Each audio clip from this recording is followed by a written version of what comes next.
Maaaring ngayon ine-enjoy mo pa yung meron ka. Nakakatawa ka pa, nakakatulog ka pa ng maayos. Pero darating din pala yung panahon, ang pagkakataon na babawian ka. Mapupunta ka sa posisyon kung saan mo minsang inilagay yung ibang tao. Malalaman mo kung gaano kasakit, kung gaano kahapde yung ginawa mo sa kanila.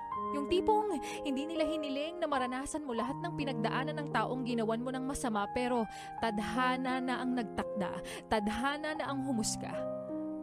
Pero para iparamdam sa'yo kung gaano kasakit ang ginawa mo, malalaman mo kung gaano katinding iyak at sakit ang ginawa mo sa kanila. Unti-unti mong mararamdaman na ito pala yung pakiramdam na sa akin na nangyayari ngayon. At dahil doon,